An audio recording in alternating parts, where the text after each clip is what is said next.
आकाशवाणी गोरखपुर से प्रादेशिक समाचार।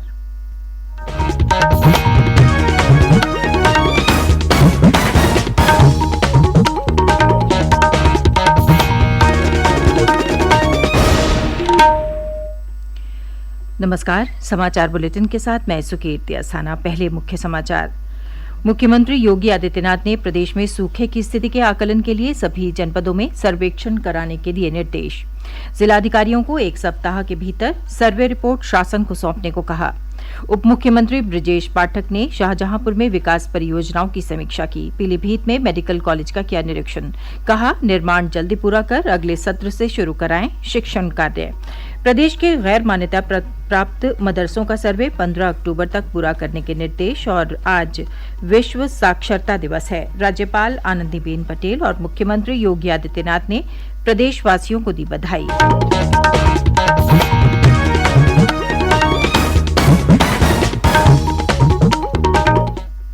और अब समाचार विस्तार से।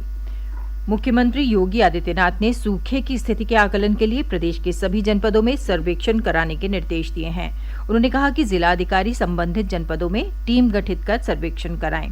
इस टीम में जनपद स्तर पर एक अपर जिलाधिकारी, जिला कृषि अधिकारी, जिला उद्यान अधिकारी और तहसील स्तरीय अधिकारी को शामिल किया जाए।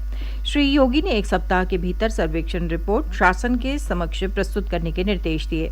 अपने सरकारी आवास पर कल राज्य में मानसून की स्थिति की समीक्षा बैठक में मुख्यमंत्री ने कहा कि सर्वेक्षण में देरी करने वाले जिलाधिकारी की जवाबदेही तय की जाएगी।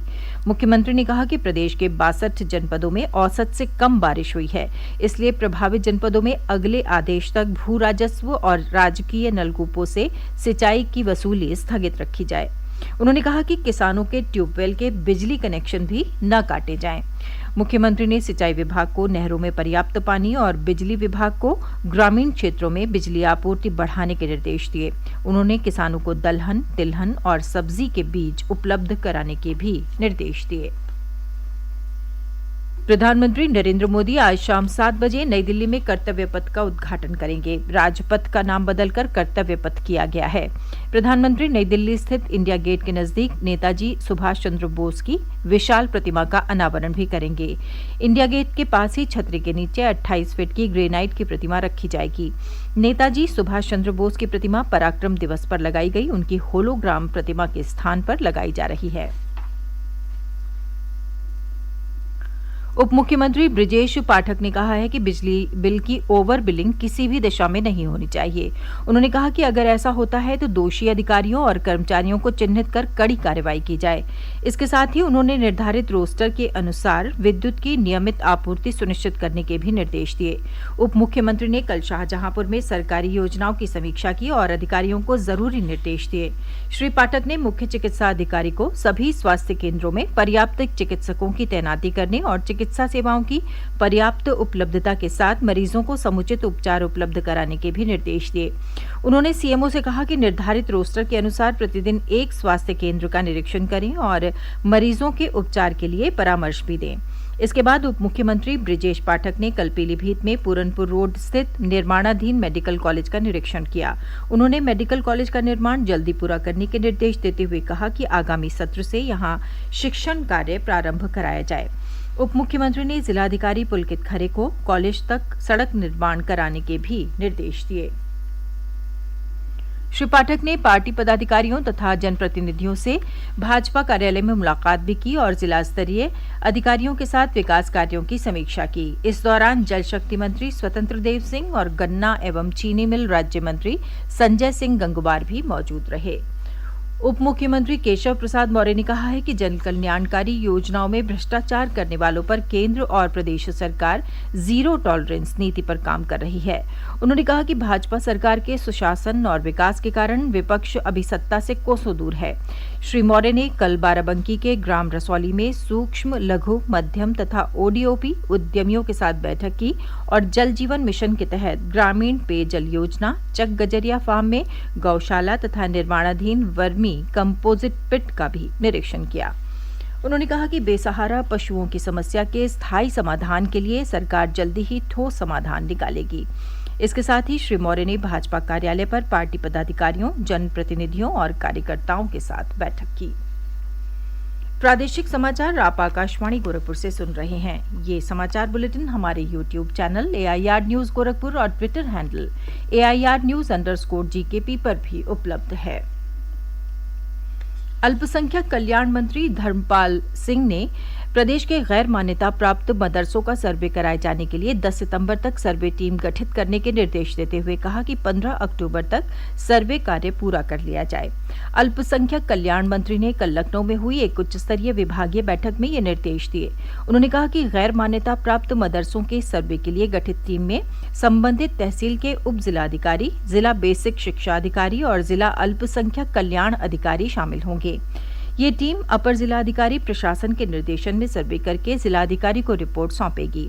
उन्होंने बताया कि जिलाधिकारी द्वारा सर्वे की रिपोर्ट 25 अक्टूबर तक शासन को उपलब्ध कराई जाएगी। सूचना और प्रसारण राज्य मंत्री डॉक्टर एल मुरुगन ने कहा है कि आकाशवाणी और दूरदर्शन देश में बहुत महत्वपूर्ण भूमिका निभाते हैं। नई दिल्ली में कल आकाशवाणी परिसर में स्थित रंग भवन में आकाशवाणी और दूरदर्शन इंजीनियरिंग कर्मचारी संघ के राष्ट्रीय सम्मेलन का उद्घाटन करते हुए डॉक्टर एल मुरुगन ने कहा कि प्रसार भारती के कर्मचारी सरकार के अभिन्न अंग हैं और लोकतंत्र में इनकी भूमिका महत्वपूर्ण है। उन्होंने कहा कि आकाशवाणी और दूरदर्शन की आवाज देश के प्रत्येक नागरिक के दिल को छूती है। उन्होंने कहा कि प्रसार भारती न केवल समाचारों में योगदान देता है, बल्कि भारतीय कला और संस्कृति को पोषित करने में भी महत्वपूर्ण भूमिका निभाता है। अयोध्या में भव्य दीपोत्सव की तैयारियां शुरू हो गई हैं। इस वर्ष भी राम की पैड़ी और सरयू तट के अलावा मंदिरों, पौराणिक स्थलों और चौराहों पर दीप जलाए जाएंगे। अयोध्या के महापौर ऋषिकेश उपाध्याय ने बताया कि इस बार राम की पैड़ी पर 14.5 लाख दीप जलाए जाएंगे। इसके साथ ही श्री राम जन्मभूमि परिसर में भी दीपोत्सव मनाया जाएगा और नगर के प्रमुख मंदिरों में 21 हजार दीप जलाने का लक्ष्य है। उन्होंने कहा कि दीपोत्सव में आतिशबाजी और लेजर शो भी आकर्षण का केंद्र होंगे। महापौर ने कहा कि छठा दीपोत्सव एक बार फिर अपने पुराने रिकॉर्ड तोड़ेगा। आज विश्व साक्षरता दिवस है। राज्यपाल आनंदीबेन पटेल और मुख्यमंत्री योगी आदित्यनाथ ने प्रदेशवासियों को विश्व साक्षरता दिवस की बधाई दी है। अपने ट्वीट संदेश में मुख्यमंत्री ने कहा कि ये दिवस हमें शिक्षा के महत्व के प्रति जागरूक करता है। उन्होंने कहा कि आइए हम सब आज के दिन शिक्षित समाज, समृद्ध समाज के निर्माण का संकल्प लें। प्रदेश के कृषि मंत्री सूर्य प्रताप शाही ने कहा है कि किसान सम्मान निधि के पात्र लाभार्थियों के भूलेख का डाटा कल तक अपलोड कर लिया जाए। कृषि मंत्री ने किसानों की समस्याओं के समाधान के लिए कल विभागीय तैयारियों और रणनीति की समीक्षा की।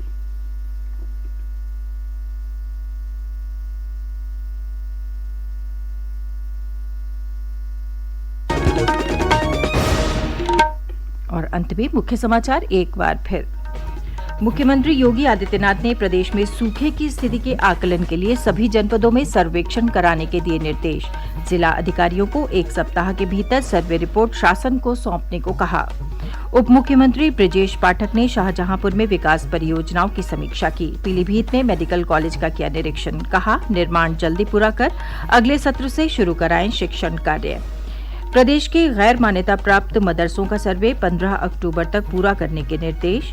और आज विश्व साक्षरता दिवस है। राज्यपाल आनंदीबेन पटेल और मुख्यमंत्री योगी आदित्यनाथ ने प्रदेशवासियों को दी बधाई।